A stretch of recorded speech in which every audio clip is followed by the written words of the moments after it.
You're listening to Ask Dr. Jake. My name is Dr. Jake Tucker. I'm the owner and founder of Good Life Family Chiropractic here on the south side of Lincoln. And I'm coming to you today with another message of hope, health, and wholeness. And I wanted to talk today a little bit about sleep. So if you're having trouble sleeping, then you're going to want to pick up a pen and paper or pick up your cell phone and just write this number down or text it into your phone.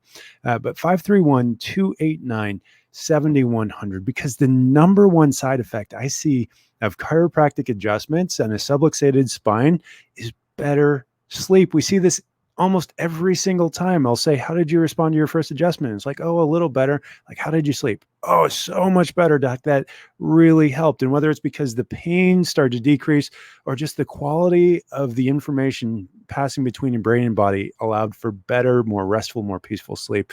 We see it almost to a person that sleep quality just improves.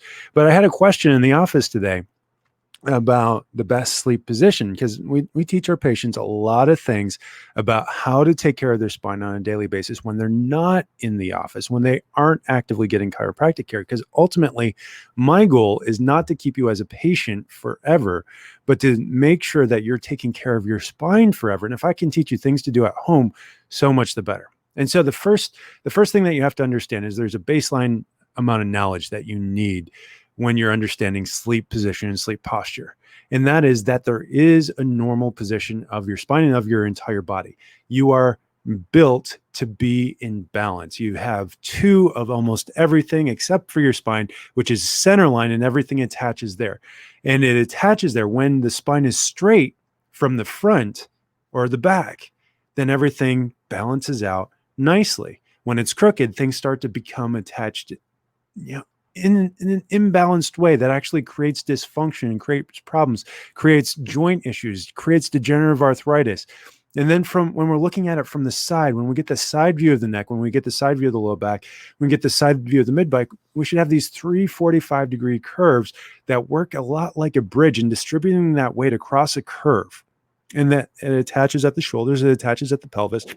And we create this system that is so perfectly designed that it can distribute weight every single way. It can outlast us. The discs in our spine can outlast us, living up to 150 years. Sometimes we see these skeletons that have perfect discs that have been dead for 30, 40, 50 years.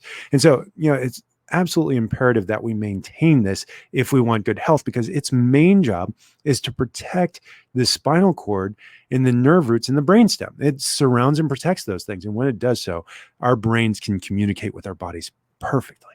And so we want that. We want that for each and every one of our patients, because we understand that when you have that, it correlates so strongly and provides such good health for each of our patients that, that's a goal for every patient that walks through our doors. If we can get you there, or if we can get you as close to that as possible, we're doing our jobs, and we're doing our jobs for you.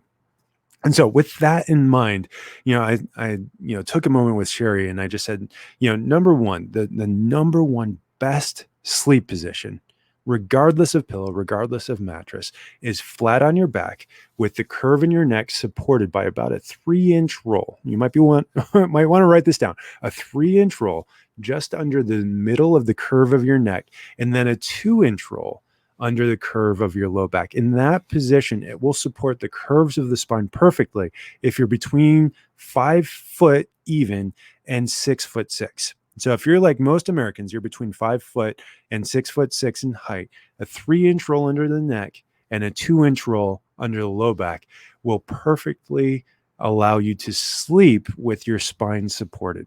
And that's the ideal position. Now, most people don't come to me with the perfect spine or an ideal sleep habit. They actually come in with more problems. They can't lay on their back because it creates pain, or they're so used to sleeping with a pillow. Like for me, when I came into this, when I was first having my spine taken care of, I was a stomach sleeper, which is the absolute worst position, because not only does it not support the curves of your back, now you're actually torquing your head over to the side, and it creates misalignments in the neck. It creates misalignment. It creates subluxation in the spine, and that leads to dysfunction. It leads to arthritis, and it's really, really bad for you. So if you want poor health, sleep on your stomach. So it took me some time to get into that position of being able to sleep on my back. And so there's some intermediate steps. So if you're used to sleeping on your back, but you need a pillow, then you still want to support that curve in your neck with a 3-inch roll. However, you can put that on a pillow. You just don't want that pillow to lift your neck up forward from your shoulders, because when you do that, you add stress to the base of your neck, right where it attaches to the shoulders. And so you get that pillow between the middle of your head and down underneath the shoulders, and then put a roll right in the middle of it, and it'll support a healthy curve. Now, it will give you slightly tilted forward posture if you do that every single night. So work towards getting off of the pillow. The next best position for that would be on a pillow with that, between your head and the middle of your shoulders without the rolls. It's not supporting the curves, but it's also not lifting you forwards like you would if you just put the pillow under just your head. So we don't want to do that. And then probably from there, it would just be adding more pillows or moving to your side. I'd say the last acceptable sleeping position would be on your left side with that pillow just propping your head up so that your head doesn't cock to one side or the other while you sleep. And then with a pillow between your knees, making sure that your spine is straight when you're looking at it from the back. And that would be, an acceptable sleeping position. Not ideal. It's not supporting your curves. You tend to be in a fetal position, which takes the curves out of the spine, but at least you're not giving yourself a scoliosis when you're sleeping in that way. Now, some mattresses give too much. And as a rule of thumb, you want to replace your mattress at least once every 10 years. And that's coming from someone who doesn't sell mattresses or make money off of mattress sales whatsoever. I do not have pillows that I sell you. I do not have mattresses that I sell you, but change your mattress at least once every 10 years and aim for firm. Now, if you want a more in-depth analysis of how you sleep and what, tension of mattress or what firmness of mattress you need, go to one of these stores, a high-end store, something like Sleep Number. Not that I'm an advocate for Sleep Number, that, there's better mattresses out there than Sleep Number, but they have a very in-depth and specific analysis that they do to help you find your sleep number. And then you can go from there and pick out the firmness of mattress that you use. I don't personally own or use a Sleep Number, but it's one of the best analyses that I've found for which firmness of mattress that you need. So sleep is so important. It's so important. If you're having trouble sleeping, if you know that you can't get on your back or on your side because of the discomfort in your spine, then absolutely pick up the phone right now and call our office, 531-289-7100, or even better, send me a text. Same number, 531-289-7100. I'm standing by it. I'll actually respond to your text message, or I'll have one of my staff respond to your text message. And what we'll do is we'll set up a consultation for you. The consultation is at no charge if you call right now and set it up for this week. And then we'll determine if you qualify for an exam. If you qualify for an exam, we're going to give you a 50% discount off of any of the tests that we perform. Usually what that means is posture, range of motion, palpation, a digital nerve scan, and then usually we take x-rays as well. We do those digital x-rays so that we can lower the amount of radiation that you're exposed to. 1/1000th of a mammogram is what we put out in our x-rays. And then from there, I sit down and I analyze those. I figure out what's going on, how that contributes to some of the complaints that you're having, why you're not sleeping because of the misalignments in your spine, and then other health problems that's relating to as well. We bring you back for a follow-up visit that can happen on the same day. Sometimes it needs to happen the next day or the day after. And we go through those x-rays together. I show you where the problems are, and I lay out a plan for if I can help you or not. If I can help you, we do your first treatment on that visit. And that adjustment typically costs $60. And so just plan on that. But from there, I see how you respond, and we're able to set up a follow-up visit to go through all of your recommendations, all of your costs. We do that with your spouse so that they can be on the same page as you, so that we can actually have both of you together, equally yoked, in making a decision about how to best move forward for your health. And I'll tell you what, the biggest obstacle I see to someone's health is not a lack of quality sleep. It's a lack of being on the same page with your spouse. It seems counterintuitive, especially in such a secular culture like we have, that the marital partner would be the biggest obstacle. But I see time and again, it's not finances. It's not a lack of commitment to the process.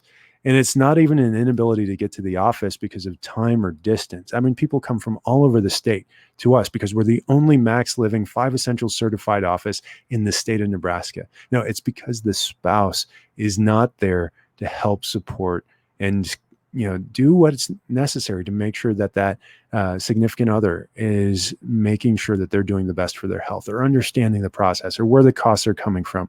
And when you are equally yoked, we see fantastic results across the board. We've identified the 5 essentials, the 5 things that every single human being needs on this planet in order to be healthy. And it starts, number 1, with that mindset. And if you don't have that mindset together as a couple, then you're going to struggle. So number 1, fix your mindset. Know what health is. Know where health comes from. Don't ignore your symptoms, but know that your symptoms are not a measure of your health or lack thereof. Your symptoms are simply there to tell you when things get bad enough that you absolutely have to start doing something about it. You have to lose 40% function in order to feel a symptom. Number 2, where does health come from? It comes from function. So knowing that your central nervous system is responsible for all function in your body, for your heart to beat, for your lungs to breathe, for a cut on your leg to heal. A signal has to come from your brain, run down your spinal cord, and go out the nerves to every organ, cell, and tissue in your body. It doesn't happen any other way. That's the way that God designed us. He formed the brain first. Off of that brain grew a tail called the spinal cord. It's part of your brain. And the process of bringing information to every organ, cell, and tissue, it grew these nerves. And off of these nerves grew every organ, cell, and tissue so that we could function, so that we could keep our hearts beating and our lungs breathing. Next, we need to feed that function with right nutrients. And that right nutrients comes from the foods that God created. And we should be eating them in the way that He designed them to be eaten, in the ways that He said to eat them. If He said something in the Old Testament about eating or not eating a certain food or how to prepare it, make note of that. God's smarter than any scientist on the planet. If He said something, Old Testament or New, He said it for a reason. And even if we don't understand that reason yet, we should take Him at His word, because He is above all else trustworthy, because He loves us. Third, we need to move. We require oxygen. Every cell in your body requires oxygen. Any process that doesn't require oxygen also has a process that does, that is far more efficient. And if you want a healthy body, you want a body that's functioning efficiently. And so to do that, you get oxygen there. That comes through fitness and movement, and doing that on a daily basis. Now, that doesn't mean going to the gym every single day, but it does require moving on a daily basis. So getting that exercise in, getting up and going for a walk, getting up from your seat, not sitting for hours at a time, is absolutely imperative to being healthy. And then lastly, but certainly not least, is the principle of detox. Not allowing toxicity to build up in your body and spill over in symptoms in virtually every component of health. It can affect your mental, emotional, physical, and yes, even spiritual state if you have a toxic buildup. And so if you've never had a 5 Essentials consultation or exam, reach out to me. Send me a text right now, 531-289-7100. I'll reach out to you personally, and I'll make sure that we get you set up for that free consultation or an exam and any necessary imaging or x-rays, all at a 50% discount. That's 531-289-7100. I'll see you guys tomorrow for another episode of Ask Dr. Jake.